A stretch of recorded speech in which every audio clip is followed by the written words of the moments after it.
একদিন একটি বড় রাজ্যে ছিল 7টি রাজপুত্র, যারা সকলেই অতি সাহসী এবং শক্তিশালী। তাদের বাবা ছিলেন এক মহান রাজা, এবং মা ছিলেন এক প্রজ্ঞাময়ী রানী। রাজা রাজ্যের শত্রুদের মোকাবেলা করার জন্য এক নতুন এবং শক্তিশালী সেনাবাহিনী তৈরি করতে চাইলেন। কিন্তু রাজপুত্রদের মধ্যে ছিল এক অদ্ভুত বৈশিষ্ট্য: তারা সবসময় একে অপরের সাহায্যে কাজ করত। তাদের মধ্যে কোনো শত্রুতা ছিল না, বরং তাদের সম্পর্ক ছিল একেবারে অটুট বন্ধুত্বপূর্ণ। তাদের মাও জানতেন, একদিন তাদের রাজ্যে এক অদ্ভুত বিপদ আসবে, এবং সেই বিপদের মোকাবিলা করতে তাদের একযোগে কাজ করতে হবে।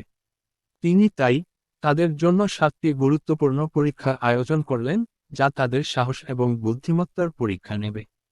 প্রথম পরীক্ষায় রাজপুত্রদের বনভূমিতে প্রবেশ করতে বলা হয়। এখানে তারা একটি ভয়ঙ্কর রাক্ষসের মুখোমুখি হয়। রাক্ষসটি ছিল বিশাল, শক্তিশালী এবং জাদুতে পারদর্শী। কিন্তু রাজপুত্ররা একে অপরের সহায়তায় রাক্ষসটিকে পরাজিত করে। তারা বুঝতে পারে, একসাথে কাজ করলে কোনো শক্তি তাদের আটকাতে পারে না। দ্বিতীয় পরীক্ষাটি ছিল এক রহস্যময় হ্রদের ডুব দিয়ে প্রবাহিত হওয়া। এখানে প্রবাহটি ছিল খুবই বিপজ্জনক, কিন্তু রাজপুত্ররা মিলে একে একটি হ্রদটি পার করতে থাকে। তারা জানত, একে অপরকে সাহায্য করেই তারা শেষ পর্যন্ত এই পরীক্ষাটি সফলভাবে পেরিয়ে যাবে। এবার তাদের সামনে আসে এক ভয়ানক জাদুকরী, যাকে পরাজিত করার জন্য রাজপুত্রদের কৌশল এবং ধৈর্যের পরীক্ষা নেওয়া হয়। এই জাদুকরী তাদের ভয়ানক বিভ্রম এবং প্রতারণার মধ্যে ফেলেছিল, কিন্তু রাজপুত্ররা নিজেদের মেধা এবং সাহস দিয়ে জাদুকরীকে পরাজিত করে।